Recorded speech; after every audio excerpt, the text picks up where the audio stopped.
Bonjour à tous, je suis ravie de vous retrouver aujourd'hui sur ma chaîne pour vous présenter mon tout premier tot. Et oui, j'ai craqué enfin pour un tot et c'est le tot Journée Tarot, un oracle pour le changement, édition Aquarius, et c'est grâce à Hugues de la chaîne Saint-Cide et puis Valérie Mariotte de sa chaîne respective, de sa chaîne, que j'ai craqué pour ce jeu parce que j'ai beaucoup aimé le style artistique qui était utilisé. Et je sais pas, il m'a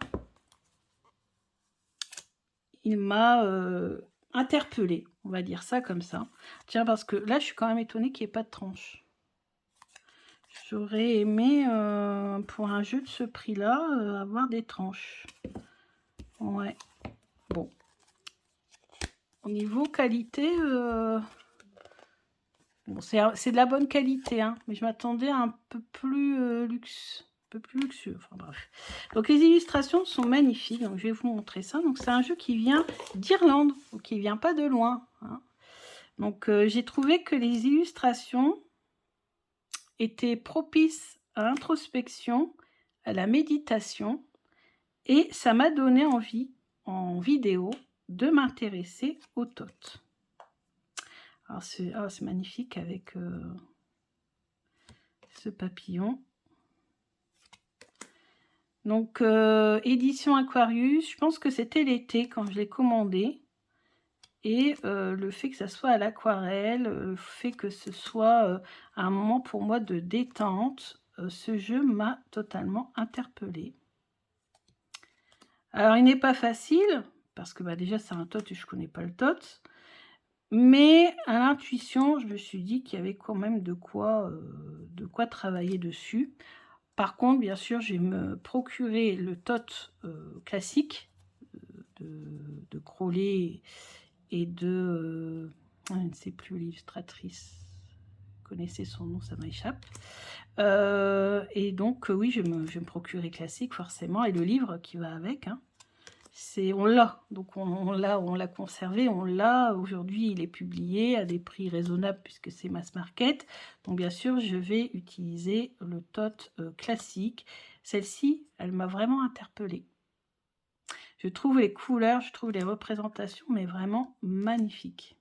Pas sur toutes les cartes. Celle-ci, vous voyez un peu plus, voilà, me touche un peu moins.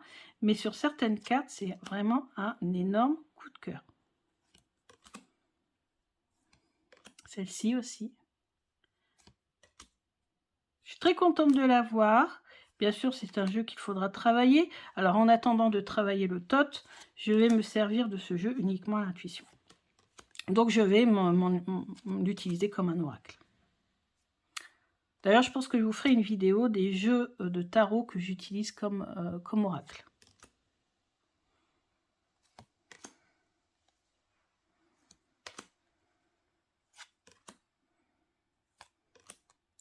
Qui est vraiment très, très, très beau. Mais c'est vrai que comme récemment, en fait, j'ai reçu quand même des jeux, comment on va dire, vraiment qualité très, très élevée. Celui-ci, je trouve que pour la qualité des illustrations qui sont magnifiques et le prix que j'ai payé, je trouve que c'est un peu dommage qu'il n'y ait pas une qualité un peu meilleure. Bah, c'est pas une mauvaise qualité, hein, je vais pas dire, c'est de la bonne qualité. C'est de la bonne qualité, mais pour ce style de jeu-là, ça reste pas la qualité que j'ai sur d'autres jeux. Faut dire ce qui est. Et tranche neutre en plus, pour moi, ça donne l'impression d'un jeu qui n'est pas fini. Alors, moi, j'aime beaucoup quand les tranches, même quand c'est pas forcément métallisé, parce que soi-disant ça tient pas, mat, antique, comme on dit, enfin, ça fait un produit fini, quoi. Quand il n'y a pas, pour moi, ça fait produit qui n'est pas fini. Je suis un peu déçue.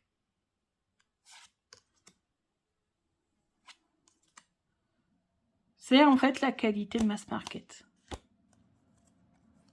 Un bon mass market, hein, bien sûr. Genre Arcana Sacra, voilà. par rapport, par exemple, au Keeper Spirit Keeper, pardon. Bah, je sais pas, ça fait moins recherché pour le même prix finalement. Mais les illustrations sont magnifiques et c'est ce qui importe.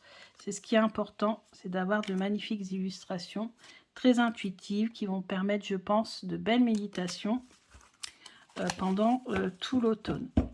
Donc voilà, vous avez le dos qui est comme ceci. Hop. Donc voilà. Donc un beau jeu niveau artistique.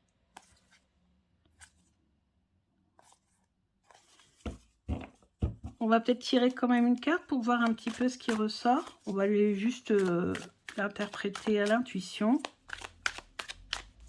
Donc c'est mon tout premier tot. Je suis contente d'avoir mon premier tot. Alors j'ai des jeux des Leonard Piper qui sont en fait apparemment des tots. Mais j'avoue que sur le coup, quand je les ai achetés, c'était pas en me disant « Ah, je vais acheter un tot ». Là, c'est vraiment l'intention que j'ai mise dans l'achat. J'ai dit « Je vais acheter mon premier tot ». Et je devais acheter le classique et le livre sur internet, mais je ne l'ai pas encore fait. Oh, magnifique, la tour.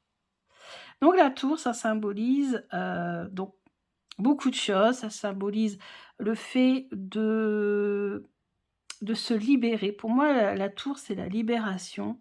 C'est... Alors, ça peut être dans un sens positif, dans un sens négatif. Dans un sens négatif, ça peut parler de bouleversement, d'accidents, de choses comme ça. Là, on a l'impression qu'ici, on a une cité et qu'il y a un genre de raz-de-marée qui va venir l'engloutir. Moi aussi, j'ai l'impression que quand j'ai la carte de la tour, j'ai l'impression que les personnages sont sortis de la tour qui représente quand même l'isolement. En plus, on a sur la carte du tarot de Marseille des petits confettis. C'est un peu comme si c'était un bouchon de champagne qui explosait et que tout se libérait. Pour moi, la carte de la tour, c'est la libération. Et avec ce raz-de-marée, pour moi, c'est la libération des émotions. Voilà comment je l'interprète. Si je devrais faire une guidance avec cette carte, pour moi, c'est la libération des émotions, de bien rester stable, de bien rester ancré pour résister justement à ces vagues d'émotions qui peuvent parfois déferler dans nos vies. Voilà, voilà. Bah, écoutez, j'espère que ça vous a plu. Je vous dis à bientôt pour d'autres vidéos. Gros bisous!